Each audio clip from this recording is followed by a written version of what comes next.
Vous connaîtrez la vérité et la vérité vous rendra libre. C'est le verset qui soutient notre émission de rendez-vous habituel d'édification que nous avons sur la www.newbeginningministries.life. Nous sommes à une prochaine édition et nous allons continuer avec le thème de la dernière fois, péché et grâce. Nous avons sur notre plateau encore avec nous cette fois-ci le pasteur Dick. Les Fata, rebonjour. Bonjour, bonjour. Je sais que vous allez bien, on a eu le temps de parler dans les coulisses. Et moi également, je vais bien. Je suis heureuse de retrouver nos internautes, nos frères et sœurs dans le Seigneur. Et moi, je suis la sœur Blandine pour vous servir.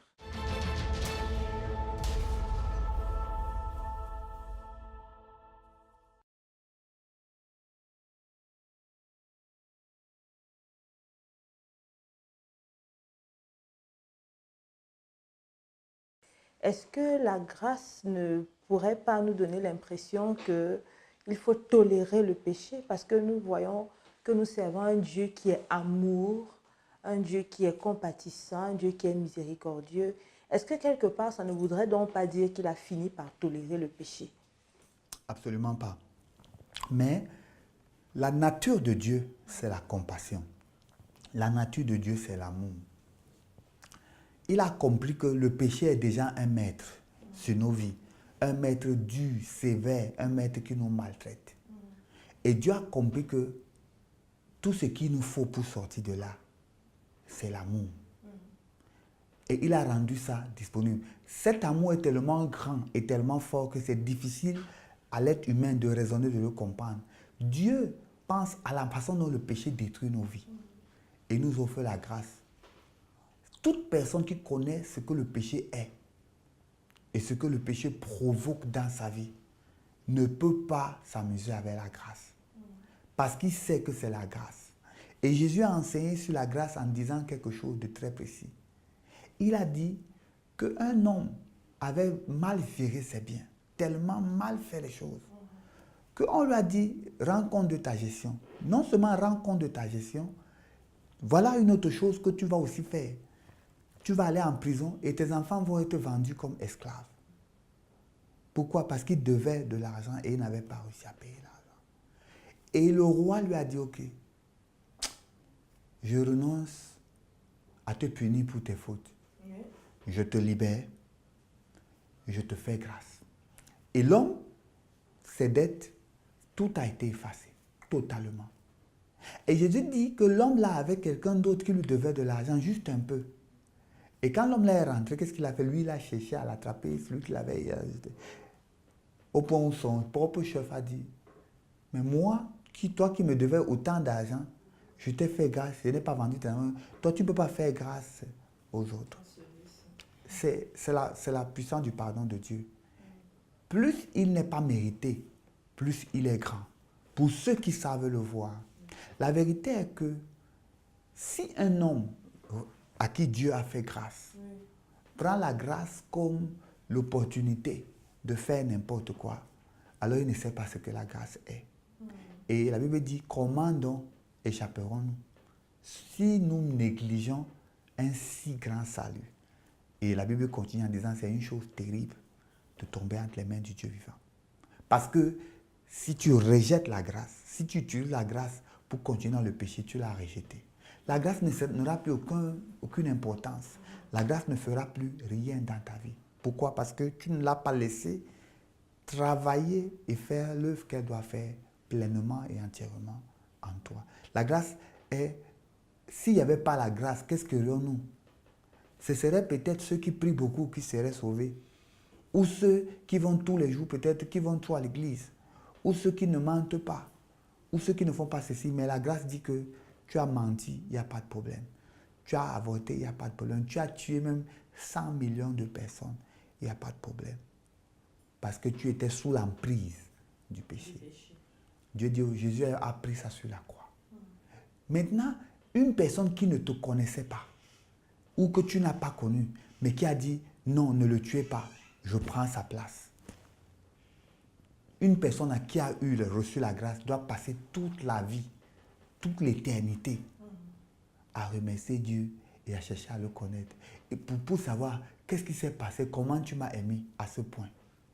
Parce que ce n'est pas de la faute de Dieu si nous sommes dans ce que nous sommes. Oui. Ou bien si nous sommes ce que nous sommes. Mais Dieu s'est dit, ok, j'ai créé l'homme. Je ne peux pas m'asseoir et je le vois se détruire. Voilà, je lui fais grâce. Et c'est ce qu'il nous a fait. Il nous a fait grâce.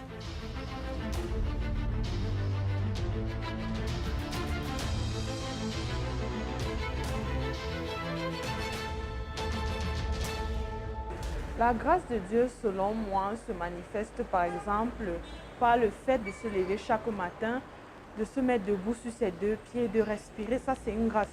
Parce que nous savons que partout, tout autour de nous, on perd des gens chaque jour, dans les hôpitaux, sur les terrains de guerre, un peu partout. Donc, c'est une grâce de se lever déjà chaque matin et de pouvoir respirer.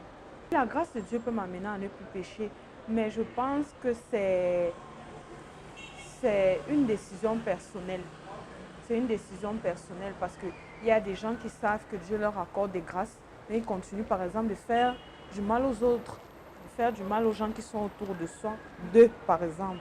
Je pense qu'il y a certaines personnes qui ont réussi cet exploit-là, par exemple le Christ, le Fils de Dieu, et c'est pas quelque chose de facile à réaliser, donc je ne pense pas que ce soit facile de vivre une vie sans péché. Parce qu'on pêche même par omission. Omission qui veut dire, parfois tu pêches sans t'en rendre compte.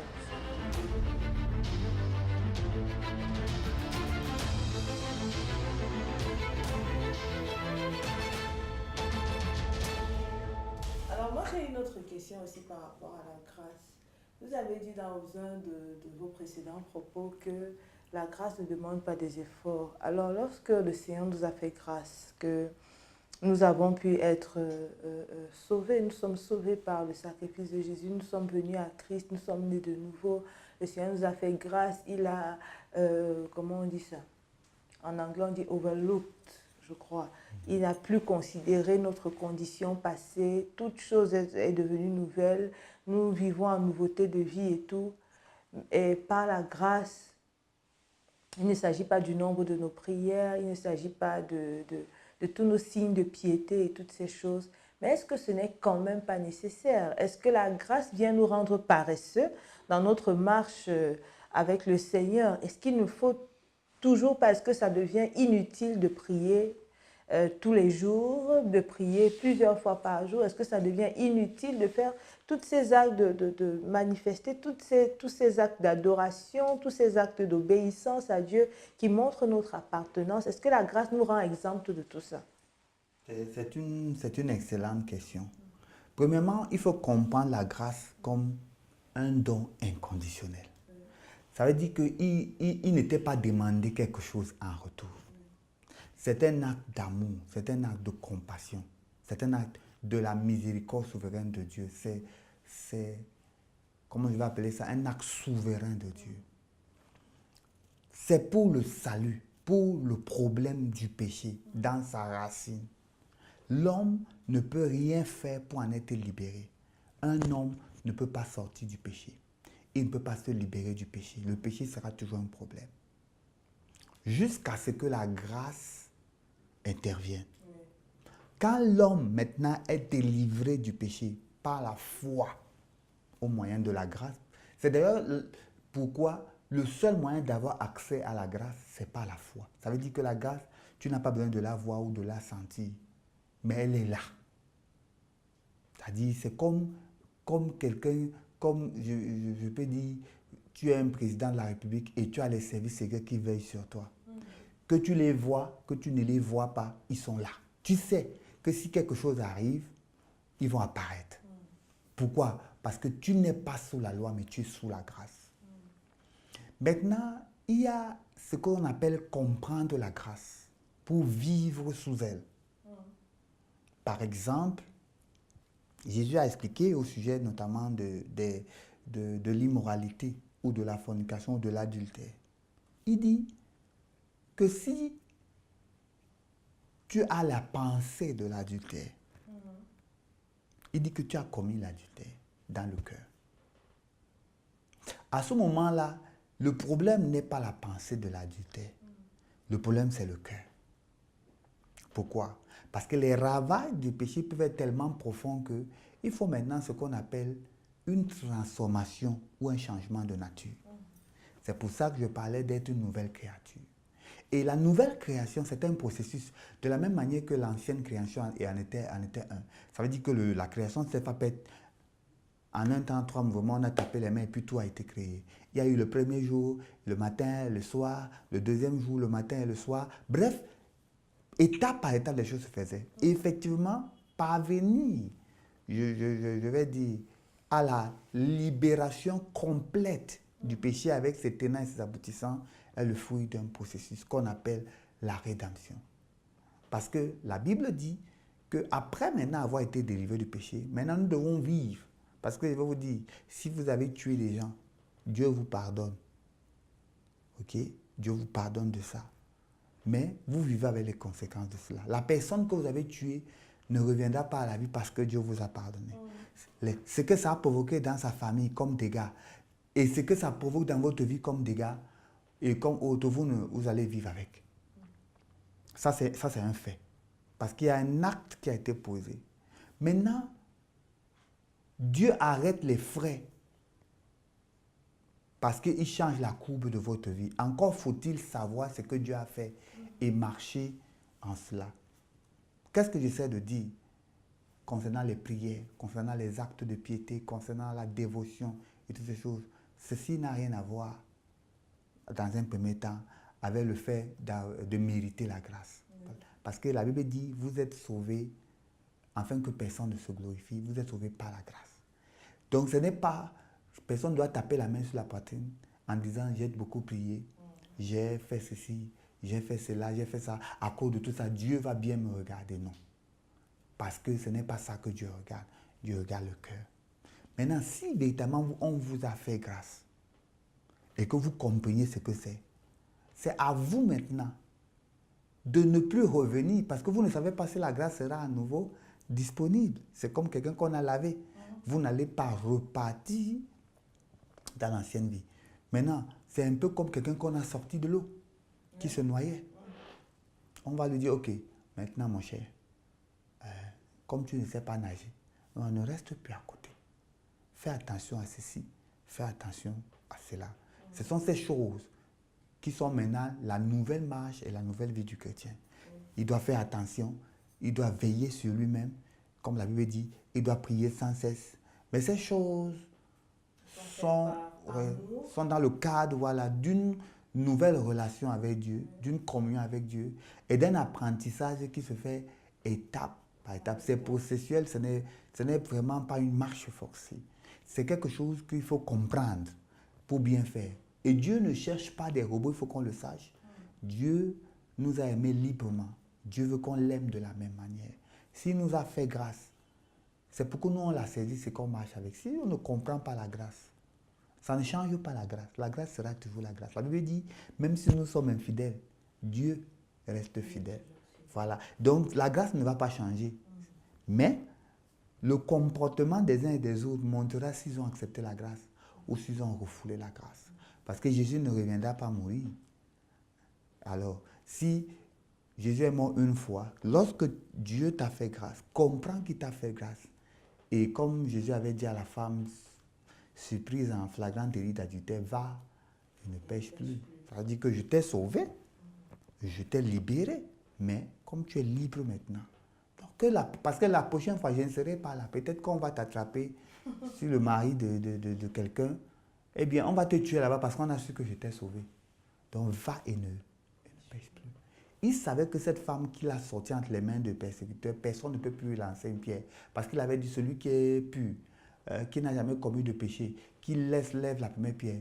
Et c'est bizarre comment les gens qui avaient attrapé cette femme, personne n'a osé. Parce que chacun comprenait qu'il a aussi des choses dans son cœur.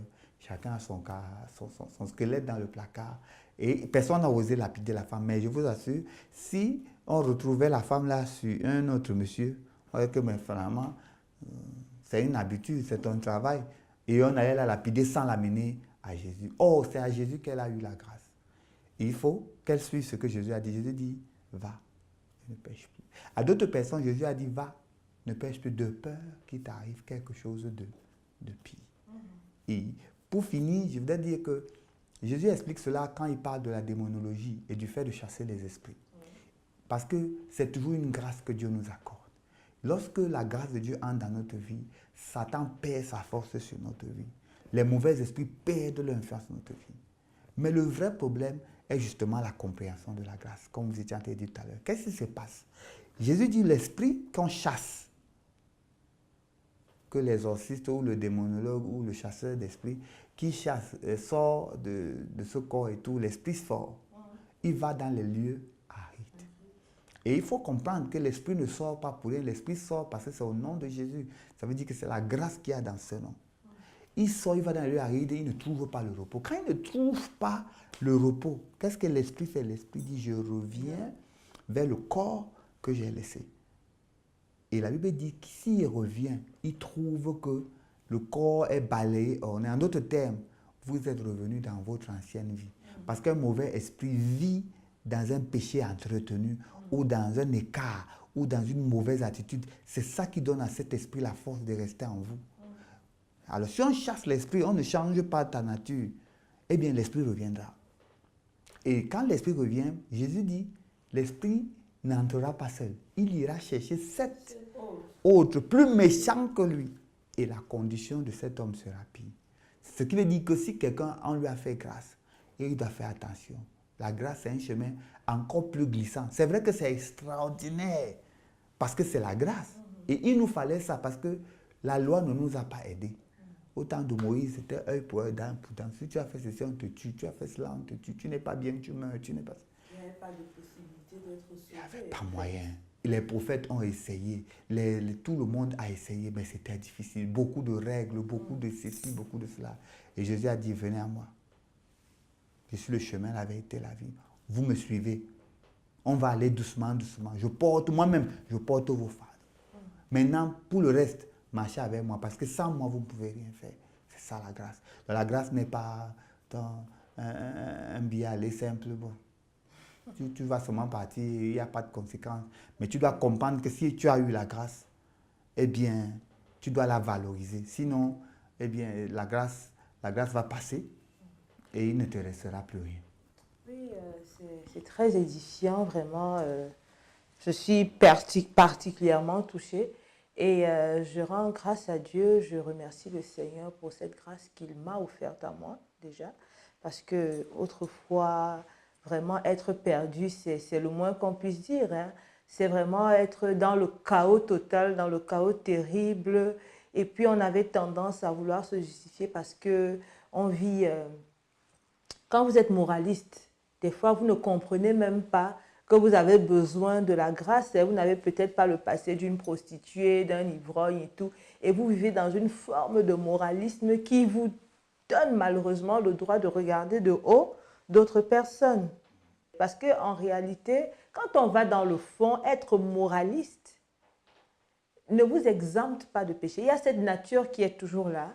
Et que faites-vous du moment où vous avez quand même, si on peut dire, vous avez enfreint vos propres règles? Ça arrive, ça arrivait tout le temps. Et c'est souvent difficile de comprendre à quel point la grâce va jusqu'à un niveau. Et après, quand on vient dans le Seigneur, on ne sait toujours pas comment prier comme les autres. On n'a pas, en fait, parce que cette compréhension de la grâce fait un travail interne qui est vraiment jusqu'à ce que vous compreniez qu'il ne s'agit pas de vos muscles. Il s'agit de recevoir vraiment cette grâce qui vous donne la capacité de faire des choses qui vont même au-delà de votre force, de votre pensée et toutes ces choses. Donc, je bénis le Seigneur pour cela. Comme je le dis, c'est toujours un plaisir de vous avoir avec nous. Il faut dire que le pasteur Dick Lefata a plusieurs casquettes. Au-delà d'être enseignant de la parole, on le connaît beaucoup plus encore comme chantre. Et à ce propos, un mot là-dessus, le chant, je ne veux pas dire célèbre, de peur que ça sonne, mais je crois que c'est le mot qu'il faut employer. Célèbre ou je crois que ça, c'est plus, ça sonne plus spirituel.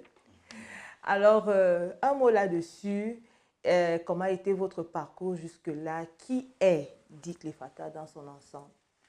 Oui, je vais parler comme un certain Lefort codiciel. Si je suis ce que je suis, c'est par la grâce de Dieu. Et personne ne peut se vanter d'être quoi que ce soit. La grâce, comme la Bible le dit dans Tite, je crois, Tite chapitre 2, verset 11, dit que la grâce, qui est la source de salut pour tous les hommes, a été manifestée. Et que c'est elle qui nous enseigne à renoncer à ceci, à renoncer à cela. En d'autres termes, même arriver à un niveau où on se discipline, c'est toujours la grâce qui nous aide dans ce moment. Parce que le péché a tellement bouffé notre volonté, notre matière et tout, que c'est la grâce qui nous reconstitue. Et par la grâce de Dieu, je suis un ministre de l'Évangile et particulièrement un chanteur de l'Éternel. Comme on dit souvent en anglais, performing artist also. Donc, je suis un artiste qui a produit, un artiste de musique gospel qui a produit 3 albums. Par la grâce de Dieu, nous travaillons sur un 4e album. Donc, je suis musicien fondamentalement adorateur, comme j'aime si bien le dire. Et je ne vois pas de différence entre les différentes casquettes parce que ce que je chante, c'est ce que j'ai compris de la parole de Dieu. Et c'est l'expérience, je me nourris, je me suis enrichi de la parole de Dieu. Ça fait environ 23 ans et plus particulièrement dans le ministère depuis, je vais dire, ou consacré pasteur le 2 mars 2003. Donc, ça fait déjà un petit moment que je suis dans le ministère. Donc, j'ai un appel missionnaire également, ce qui veut dire que parfois, je voyage énormément pour l'implantation d'églises et pour l'enseignement. Mais mon cœur bat beaucoup plus pour amener l'église à la compréhension des Écritures parce que je trouve que le problème le plus profond aujourd'hui, c'est que les choses sont étudiées toujours en surface. Et les gens ne travaillent pas à comprendre les Écritures à fond.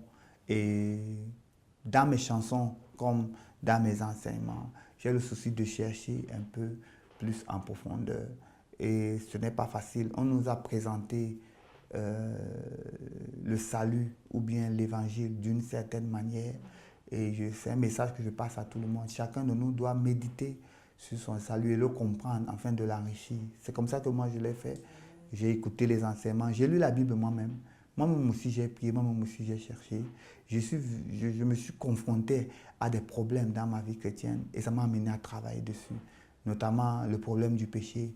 Pourquoi après être né de nouveau, on tombe encore parfois et tout. Qu'est-ce que signifie tomber dans le péché? Ces petits détails-là. Et là-dessus, j'en profite comme ça pour dire qu'il y a le péché et il y a les péchés. Les péchés, ce sont des écarts, ce sont des petites erreurs. Parfois, à cause de certaines choses, parce que nous ne sommes pas parfaits, nous allons parfois arriver. C'est pour ça que la Bible dit dans le livre de 1 Jean que si quelqu'un a péché, il n'y a personne qui ne pêche pas. Même celui qui est enfant de Dieu, même celui qui a reçu la grâce de Dieu peut encore pécher. Mais la différence, c'est que le péché n'est pas produit en lui par la nature du péché. Il est délivré de cette nature. Mais le fait est que, vivant dans un corps de chair et dans la faiblesse de la chair, ne connaissant pas Dieu, n'étant pas habitué à marcher avec Dieu, c'est comme un enfant qui fait ses premiers pas. Il va tomber, se relever, mais pour finir, il se tiendra debout. Et le but, c'est ça. Moi, ma pensée, toujours dans le ministère, c'est de voir les personnes qui ont des problèmes dans leur vie chrétienne et leur dire, bon, tenez-vous ferme, avancez avec Dieu, vous allez y arriver. Donc, je suis un chantre de l'espoir et mon message est purement prophétique. Donc, tenez ferme, l'avenir sera radieux. Si vous ne baissez pas les bras, vous verrez quelque chose de plus grand, quelque chose de meilleur. Amen. Alors, c'est sur ces mots que nous allons conclure cette édition. Et restez scotchés, libérés, c'est le rendez-vous habituel, le rendez-vous incontournable pour son édification. Vous connaîtrez la vérité et la vérité vous rendra libre.